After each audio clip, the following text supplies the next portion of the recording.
Syukur kita kepada Allah dengan ucapan Alhamdulillah. Bersalawat kita kepada Rasulullah dengan ucapan Allahumma sholli ala Sayyidina Muhammad wa ala ali Sayyidina Muhammad. Temanya menarik, mendidik anak di era digital. Kalau mendidik anak, saya kira banyak orang bisa lebih paham. Saya sedikit mengupas dulu tentang masalah era digital. Pertanyaannya, ada nggak Nabi menyinggung masalah digital? Nanti kita bahas satu persatu bagaimana cara mendidik anak sebagai orang tua ataupun yang sedang sekarang menjadi posisi masih anak remaja mau dewasa karena belum nikah, sebentar lagi mau nikah, ada yang masih diangan-angan. Tentang media sosial, tentang digital, ada nggak hadis Nabi? Ini yang perlu disampaikan. Ternyata memang ada, tapi bahasa Nabi itu tidak menggunakan Facebook.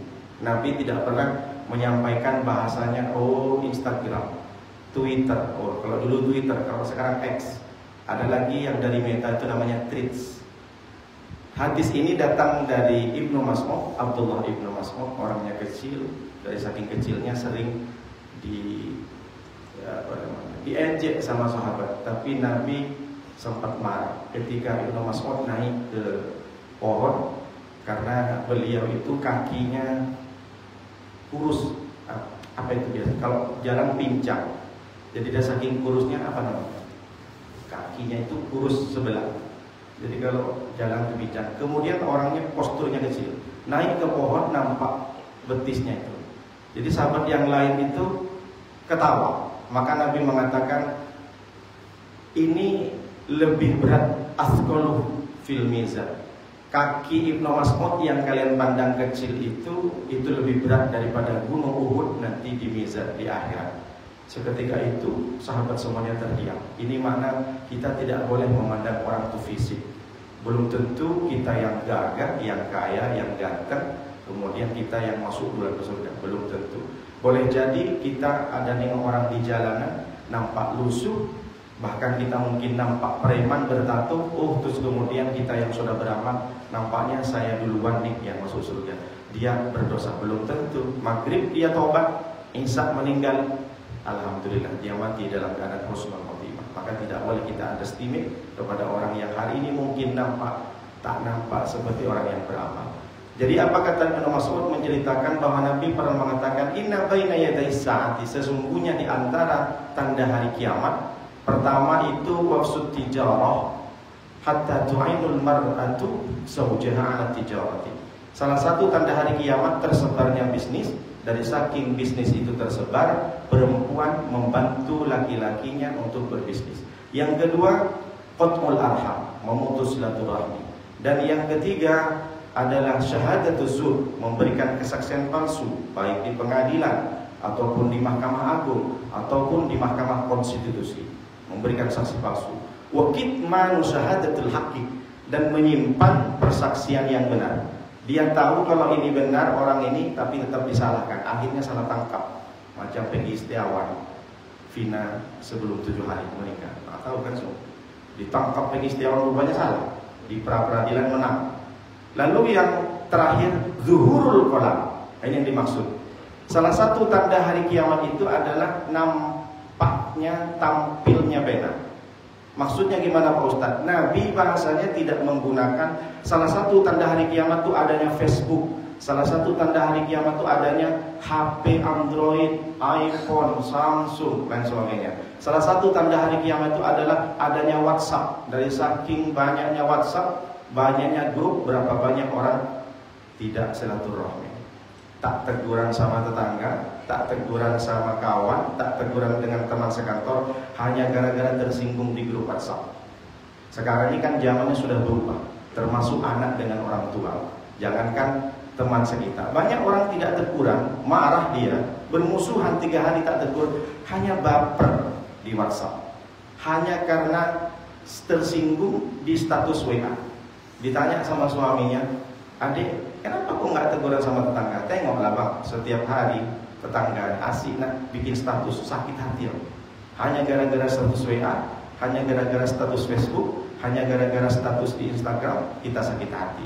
Dan sudah berubah, zaman sudah mulai berubah. Anak-anak sekarang Sudah tidak ada, adabnya mulai terkikis dengan sendirinya. Dia tidak merasa kalau dia masih tidak beradab. Dia tidak merasa kalau dia sudah tidak berakhlakul karimah. Contohnya bagaimana Pak Ustaz?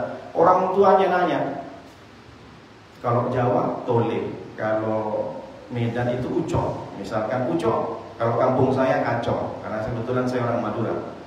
Ucok, jangan sampai nanti pulangnya telat, nanti makan makanan yang sudah disediakan di dapur. Banyak orang tuanya sampai 3 paragraf, jawabannya cuma apa? Iya. Iyanya pun cuma iya saja. Astagfirullahaladzim. Orang tuanya capek-capek nulis 3 paragraf di WhatsApp, anaknya cuma jawab iya saja. Ini kan sudah bergeser, komunikasi sudah bergeser. Ada kadang saya nanya kalau pengajian ceramah, tanya sama kawan, Dek, mana tempat masjid? Ini kan ada pengajian. Iya. Di mana, Dek? Di sana. Di mana? Sebelah sana. Tidak ada ekornya. Iya, Pak. Iya, Om. Di sana, Om. Tidak ada. Bahkan kalau yang paling jengkel zaman agak 2 tahun kemarin, saya tanya sama anak-anak itu SMP, Dek, di mana tempat pengajian? Kamu nanya, kamu bertanya-tanya. Astagfirullahaladzim. Sudah berubah. Jadi apa maksudnya? Sebenarnya mereka bukan berarti sadar dalam akhlak yang tak baik, tapi karena kebiasaan. Berarti kan dunia ini sudah berubah dengan adanya digital. Jadi Nabi sudah mengatakan bahwa tanda hari kiamat adalah zuhurul qalam, tampilnya pena. Maksudnya bagaimana? Berapa banyak ilmu sudah tertuang di Google, tertuang di vlog, tertuang di blog, tertuang di artikel. Orang sekarang di sekolah itu tak perlu banyak Pak kita memberikan materi pembelajaran. Kenapa? Mereka punya Mr. Google, mereka punya Ustadz Google. Termasuk orang-orang yang memberikan motivasi, kalau sudah tidak punya bahan materi, klik di Google. Wah, Google ini luar biasa, lebih besar peranannya daripada guru. Dan akhirnya terjadilah orang-orang yang berguru kepada medsos. Apakah boleh Pak Ustadz? Tidak masalah. Berguru dengan YouTube, dengan Ustadz yang ada di YouTube tidak masalah, asalkan Ustadznya ada jelas. Di dunia nyata ada, di dunia maya ada. Jadi kalau kita berguru kepada misalkan Ustadz Hadi Hidayat, Buya Yahya, Ustadz Abdul Somad di YouTube, silakan, karena orangnya masih ada dan betul memang ada. Yang tak boleh itu kita mengambil ilmu, berguru kepada ilmu di YouTube, orang nyatanya di dunia nyatanya tak ada. Seperti apa Pak Ustadz Upin Ipin misalnya? Ada Upin Ipin ceramah misalnya. Siapa? Ustadz Upin Ipin. Ternyata dicari Upin Ipin nggak ada. Yang ada kan dubbing. Dubbing itu yang mengiringi suaranya. Jadi kalau kita berguru kepada medsos tidak ada salahnya, tapi jelas ini tulisannya siapa dan perlu dipertanggungjawabkan. Jangan sampai kita memberikan hujah, jangan sampai kita memberikan jawaban kepada orang, kamu tahu dari mana? Dari Google. Ini tak betul. Makanya pentingnya punya guru. Lalu bagaimana hubungannya era digital dengan mendidik anak? Apa langkah-langkah pertama? Tentu kita sebagai orang tua yang sudah punya orang tua ataupun yang masih punya anak, sekarang anak ini tidak terlepas dari HP. Semua orang tua memberikan HP ke anak hanya atas dasarnya karena sayang. Bahkan ketika ulang tahun dibelikan bukan hanya sekedar HP, dibelikan motor, dibelikan tab, dibelikan laptop. Padahal bukan zamannya, bukan waktunya dia pegang. Salah satunya motor misalkan. Setiap ulang tahun motornya ganti. Yang dulunya jadi Mio jadi Beat, setelah Beat jadi Vario, setelah Vario CBR. SMP kelas 3 sudah naik CBR. Ini kan tak betul. Maka yang pertama ini, cara kita mendidik anak di era digital, orang tua wajib tahu password anak. Orang tua mesti harus punya akses di HP-nya anak. Jangan sampai anak memiliki password yang orang tua tak tahu. Kenapa? Banyak anak sekarang mengurung di kamar, Pak Ustaz, anak saya ini tak keluar dari rumah Pak Ustaz. Kenapa Bu? Main HP Pak Ustaz. Jadi gimana Bu? Saya mau minta doanya Pak Ustaz agar anak saya tidak kecanduan main FF, tidak kecanduan main Mobile Legend. Tahu FF Mobile Legend? Dia kecanduan game. Gimana Bu? Pokoknya doalah Pak Ustaz biar dia tidak main game. Saya bingung. Tak mungkinlah saya kasih jawaban Allahumma inni a'udzubika min game online, Allahumma inni a'udzubika min FF Mobile Legend. Tak ada doa seperti itu. Saya bilang hari ini ibu silahkan memberikan tontonan kepada anak, tapi wajib harus ada tuntunan. Jadi tontonan silahkan, tapi wajib dibimbing. Makanya di TV saja Bu, Pak, di TV itu kan ada biasanya di pojok kanan tuh BO, bimbingan orang tua. Kemudian ada tayangan TV DW, dewasa. Apalagi sampai ada plus-plusnya.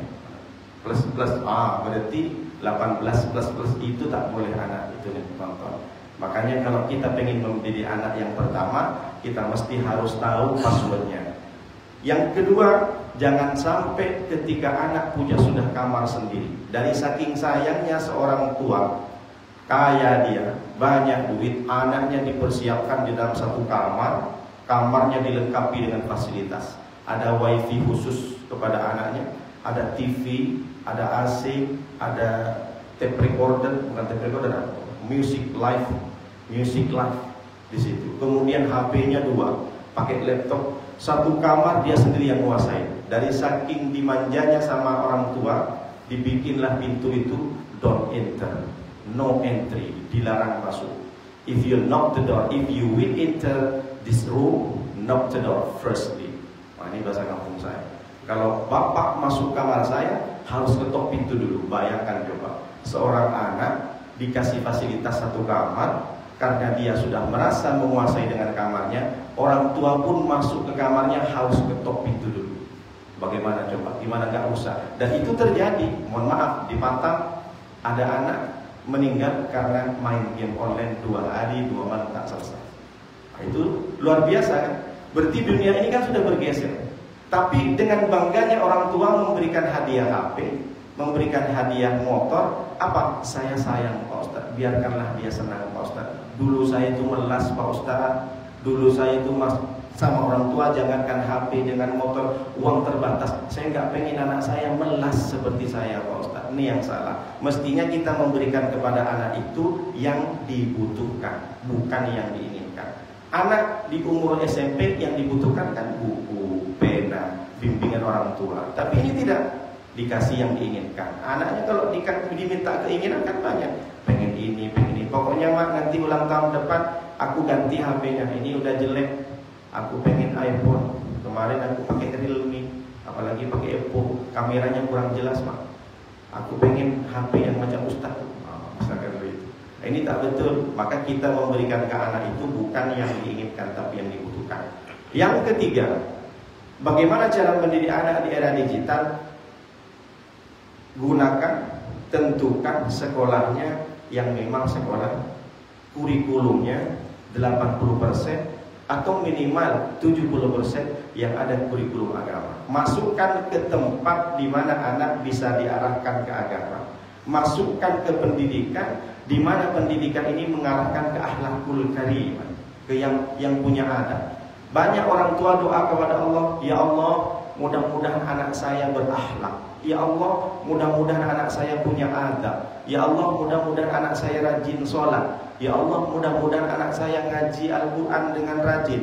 Tapi dimasukkan ke sekolah yang sekolahnya tidak mengajarkan agama. Agamanya 20%, 30%. Maka benar Ustaz Alamri, kalau ada punya anak masukkan di tempat sekolah, kan sekolah agama.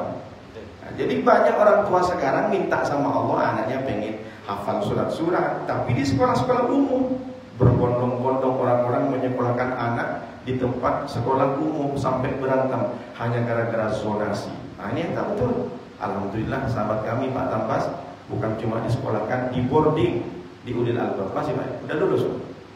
Belum. Sebentar lagi mungkin insya Allah ke Al-Azhar. Tapi jauh Pak Ustaz, anak satu-satunya kata Pak Tambas. Anak saya baru saya antar kemarin, baru lulus SD saya antar ke Lirboyo di Kediri. Bayangkan coba Batam Kediri, saya tak bisa jenguk.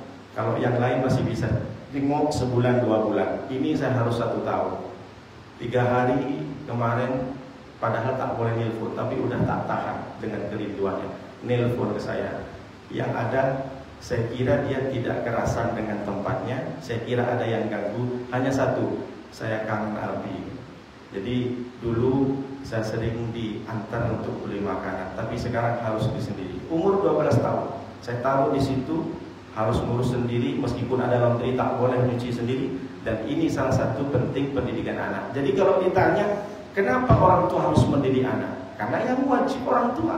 bukan ustadz di TPQ, bukan kiai di pondok pesantren, bukan guru yang ada di sekolah. Yang wajib mendidik anak itu orang tua. Tapi kalau orang tua sibuk kerja dua-duanya, maka dititipkanlah anak itu di tempat pesantren, di sekolah. Jadi kalau ditanya, yang mendidik anak yang wajib orang tua. Nabi pernah mengatakan, tapi ini untuk kepada anak perempuan, man ala thalatha banatin. Siapa yang punya anak 3 perempuan, fa'addabahunna, kemudian dia mendidiknya, wa zawwajahunna, kemudian dia menikahi dengan calon yang baik, wa ahsana ilahina, kemudian dia mendidik dengan baik, dibuat dia pendidikan karakter akhlakul karimah di rumahnya, falahul jannah, maka orang tuanya akan mendapatkan surga. Nabi sudah mengatakan bahwa mendidik anak itu adalah orang tua. Jadi sekolahnya harus ditengok, karena ini menunjukkan, menitipkan, menentukan tempat anak yang lebih banyak agamanya. Itu bukan hanya sekedar untuk dunia saja, tapi bagaimana nanti dia setelah hidup dari dibangkitkan kembali, setelah hidup dari mati. Misalkan begini, seorang suami punya istri hamil besar. Hamil besar, bingung dia mau ngantarkan kemana untuk melahirkan, sesar atau normal. Maka tentu seorang suami yang baik akan mencari dokter atau bidan yang berijazah.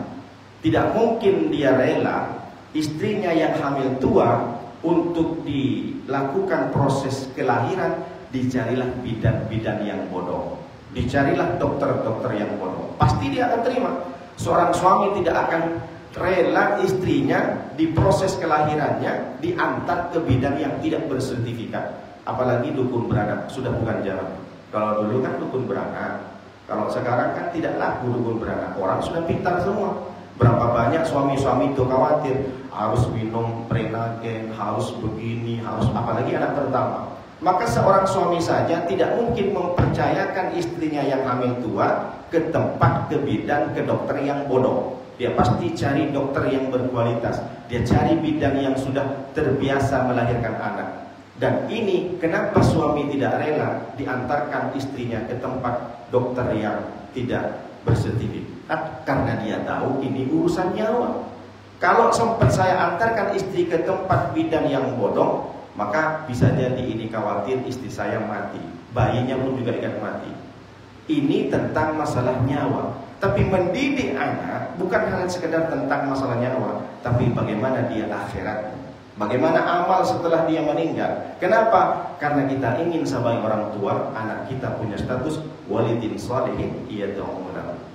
Apa maknanya? Bahwa setiap idza mata ibnu adam in qata amaluhu min illa min salasatin. Setiap anak Adam akan terputus amalnya. Orang kalau sudah mati tak mungkin dia sholat lagi. Orang kalau sudah wafat tak mungkin dia ngaji Al-Quran. Orang yang sudah meninggal kembali kepada Allah tak mungkin dia umroh lagi. Jangan sampai adik-adik ketemu di Masjid Asifah yang sudah meninggal 2 hari tiba-tiba sholat. Oh, lari lah. Itu kan udah mati 2 hari kemarin. Kok sholat lagi? Kabur kita. Jadi orang kalau sudah mati putus. Yang tidak putus sedekah jariyah.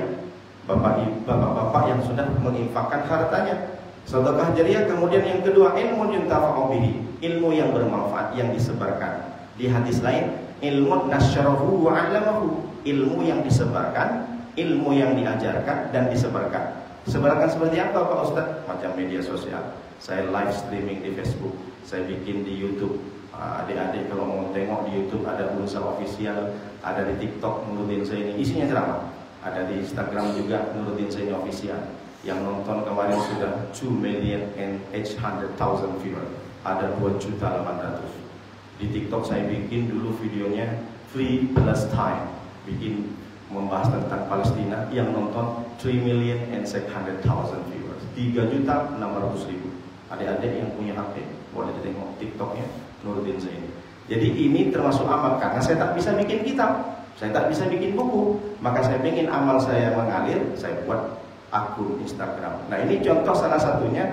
Jadi tanda dari hari kiamat itu adalah media sosial, tergantung kita mau dibawa kemana.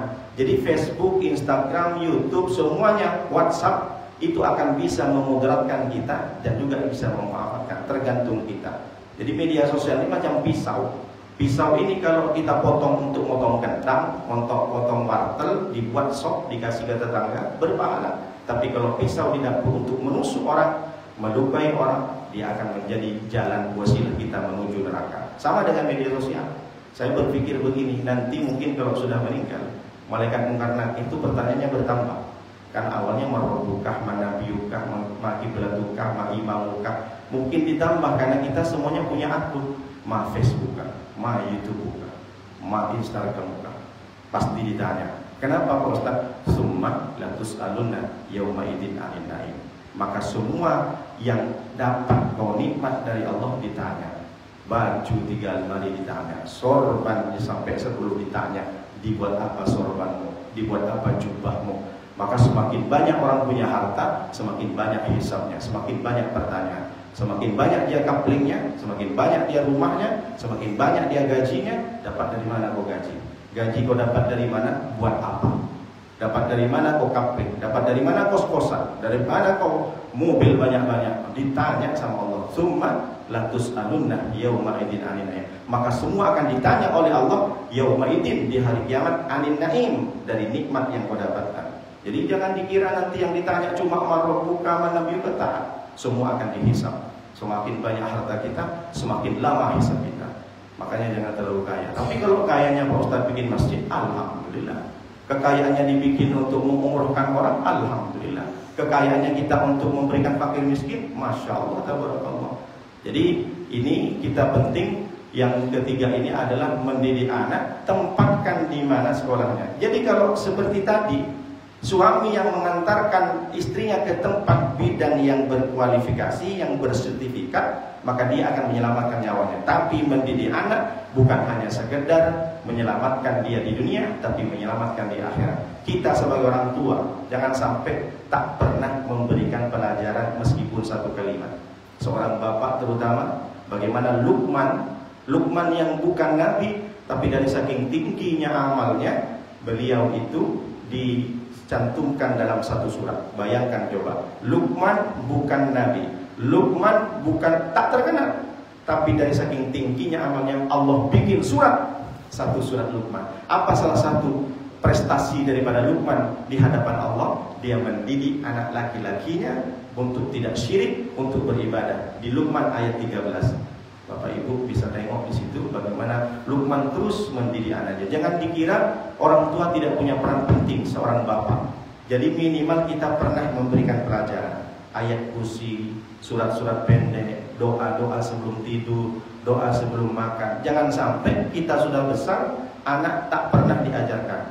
Makanya dulu saya pernah ngajar, ketika ditanya sama saya, siapa yang tahu jawabannya kalau ada hayya 'alas shalah? Jawab. Saya Pak Ustaz, apa? La haula wala quwwata illa billahil aliyil azim. Kamu tahu dari mana? Mama saya Pak Ustaz. Dulu waktu kecil Pak Ustaz, pas sambil masak pola Pak Ustaz, saya lagi main Pak Ustaz. Tiba-tiba ada suruh diam. Kenapa? Itu jawab. Apa jawabannya Mak? Kalau hayya 'alas shalah, ayat balad, la haula wala quwwata illa. Maka sampai besar ketika ada adzan dia menjawab, ibunya dapat pahala. Ketika ada anak, siapa yang bisa baca ayat kursi? Saya Pak Ustaz. Bisa hafal ayat kursi.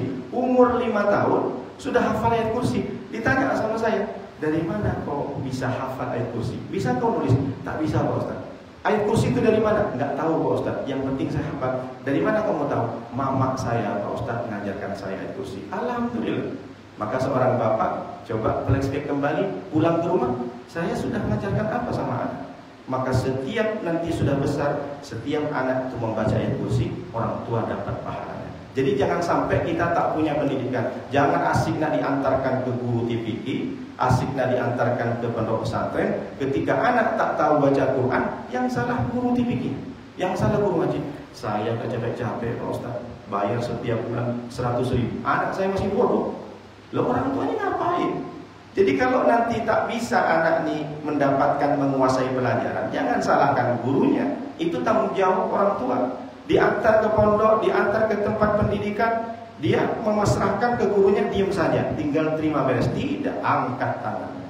Apalagi seorang istrinya, angkat tangannya berdoa kepada Allah, ya Allah, mudah-mudahan anak saya dipahamkan agama. Ya Allah, mudah-mudahan anak saya bisa menguasai belajarnya. Sebagaimana Nabi Muhammad mendoakan Abdullah bin Abbas, Allahumma faqihu fid din wa 'allimhu bit ta'wil. Ya Allah, fahamkan Abdullah bin Abbas ini kepada agama, wa 'allimhu bit ta'wil, dan berikan pengetahuannya dengan tafsirnya. Makanya Abdullah bin Abbas, beliau adalah pertama sahabat yang masih belia, yang masih 10 tahun, yang masih 11 tahun bisa mengajarkan ilmu tafsir Al-Quran. Makanya ada tafsir Al-Quran namanya tafsir Abdullah ibnu Abbas.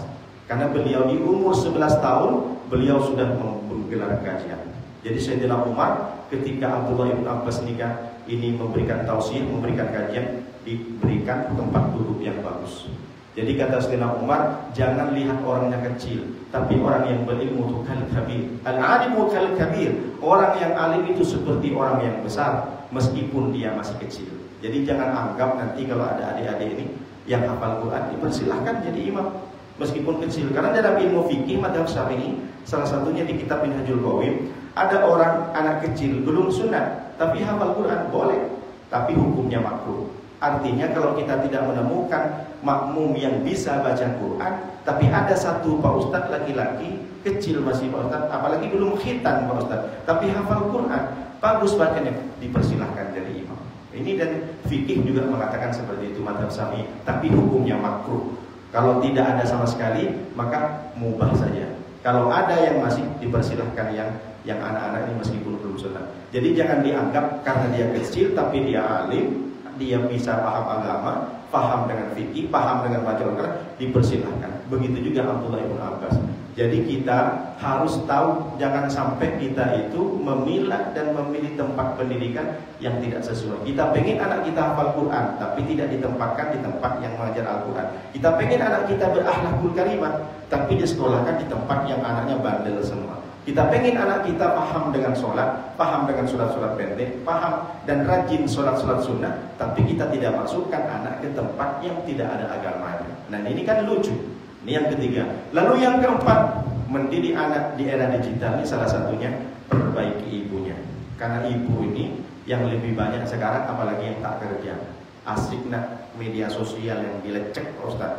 Banyak ibu-ibu sekarang ini main TikTok. Jadi jangan salahkan anak kalau anak ini demam, kecanduan medsos. Kenapa? Karena mamanya macam-macam. Ada mama yang kucing garong, suka nyanyi kucing garong. Ada mama juga nyanyinya Kiam Rasul. Nyanyi apa sekarang? Kalau sekarang tuh Pak Ustaz yang ngetrend itu ya Asoka. Nah, itu juga joget bikin TikTok. Jadi bagaimana anak ini tidak bisa meniru, sementara di dalam rumahnya emaknya suka karaoke, emaknya suka dangdutan, emaknya suka koplo, emaknya suka dangdut. Kenapa? Karena Allah sudah menyampaikan di surat Al-A'raf 58. Perhatikan baik-baik kalimatnya. Wal baladut thayyibu yakhruju nabatuhu bi'idzni rabbih walladzi khabutha la yakhruju illa nakida. Kata Allah, dan itu ayat jatuh atau setelah menjelaskan tentang Nabi Nuh. Kita tahu kan anak Nabi Nuh, seorang nabi anaknya bisa masuk neraka, namanya Kan'an. Maka Allah menyampaikan selanjutnya setelah menjelaskan Nabi Nuh, wal baladut thayyibu yakhruju nabatuhu bi'idzni rabbih walladzi khabutha la yakhruju illa nakida. Tanah, balad ini land. Kalau bahasa Inggrisnya land, tanah, negara yang baik itu, tanah yang baik akan menumbuhkan tanaman yang subur. Tapi sebaliknya, walladzi khabutha la yakhruju illa nakida. Tapi kalau tanah yang tandus, tanah yang gersang, maka akan menumbuhkan tanaman-tanaman yang gersang juga. Di mana? Di padang pasir. Padang pasir ini kalau ditanamin tanaman yang tumbuh bukan mawar, yang tumbuh bukan jagung, yang tumbuh bukan padi, yang tumbuh kaktus. Tahu kan, Pak? Makanya onta itu suka makan kaktus di padang pasir itu, di padang yang tandus, padang pasir di Mekah. Maka yang tumbuh tuh kaktus. Kaktus gimana? Jangan sampai kita deket-deket sama kaktus itu. Oh, cium kita tercusuk sama itu durinya kan. Itu bukti kalau tanah yang baik akan menumbuhkan tanaman yang baik. Tanah yang gersang akan menumbuhkan tumbuhan yang buruk. Apa itu maksudnya? Ibu. Di rumah yang paling harus dibetulkan adalah ibunya. Jangan sampai ibunya tidak tahajud, Ibu yang baik akan melahirkan anak-anak baik. Bapak-bapak kalau kita tengok di tempat jalan-jalan, nampak ada anak yang kepang dua, mukanya anak kecil ini perempuan, pakai lipstik bermacam-macam, merah jingga, ungu kelabu. Itu kira-kira yang bentuk bapaknya atau mamanya? Pasti mamanya. Makanya di Batam Pak, tidak ada pengajian majlis taklim bapak-bapak. Yang ada majlis taklim mama. Bahkan di medsos itu the power of mama. Mak kalau ditilang sama polisi ngalah Pak, kalah sama mama itu. Bahkan di zaman pilkada yang dideketin sama calon-calon tuh mama, ibu punya kompa, ibu punya seragam. Ini bukti bahwa emak-emak ini terdepan. Emak-emak kalau baik, istrinya baik, ibunya baik, insya Allah anaknya cerdas semua. Kalau bapak ini tak usah terlalu banyak-banyak, datang sebulan, 2 bulan sekali jadi anak itu. Jadi apa maknanya? Yang keempat ini adalah salah satunya perbaiki ibunya. Kalau sempat ibunya kucing garong sibuk bagi dua, ibunya suka karaoke, entah gimana jadinya anak itu. Waktu sudah mepet. Jadi sampai di sini dulu kita dialog interaktif. Nanti kalau terlalu lewat nanti melanggar kode etik jurnalistik. Nanti dicekal pula sama Ustaz Amri. Sebenarnya banyak yang mau sampaikan. Karena mendidik anak ini bukan hanya sekedar di masalah ibunya saja, tapi ketika anak sudah lahir, dimulai dari kandungan, memilih calon mantunya juga itu termasuk mendidik anak. Anak bapak-bapak yang sudah punya anak gadis, jangan sampai memilih calon mantu yang hanya nampak Pajero sama Alphard. Jadi tengok siapa itu kawan saya bawa Pajero, oh langsung diterima. Hati-hati, nanti tiba-tiba Pajeronya ternyata rental, sewa pulang, nangis gadisnya, kenapa? Ternyata Pajero yang dibawa kemarin 3 bulan itu rupanya sewa. Berarti kita jangan menengok hartanya. Makanya meskipun Nabi mengatakan tungkahul mar'atu limaliha, nikahi perempuan karena hartanya, harta akan habis, harta akan menjadi rebutan. Jangan nikahi karena hartanya. Wali hasabiha, karena keturunannya, keturunan sultan, keturunan darah biru, keturunan darah hijau, macam-macam, keturunan darah sultan. Jangan nengok itunya. Lalu yang ketiga, bijamaliha, karena cantiknya, karena gantengnya. Jangan mengambil mantu karena nengok wajahnya ganteng. Bisa jadi dia adalah operasi plastik. Sekarang dia punya operasi plastik, jangankan perempuan, laki-laki operasi plastik, mata plastik, alis plastik, bibir plastik. Begitu ada orang bakar sampah, layu plastik semua. Tapi kata Nabi, fatfar bidatiti lidiniha, karena mengambil mantu itu karena agamanya. Idza ja'akum man tardawna dinahu wa khuluquhu fasawwiju. Jika ada datang laki-laki kepadamu, wahai calon mertua perempuan, calon mertua laki-laki, datang anak lajang, bagus akhlaknya, bagus agamanya, fasawwiju, maka nikahilah. Ini saja yang saya sampaikan. Kita lanjutkan dengan dialog interaktif. Kalau ada pertanyaan, kita kembalikan kepada Ustaz Amri.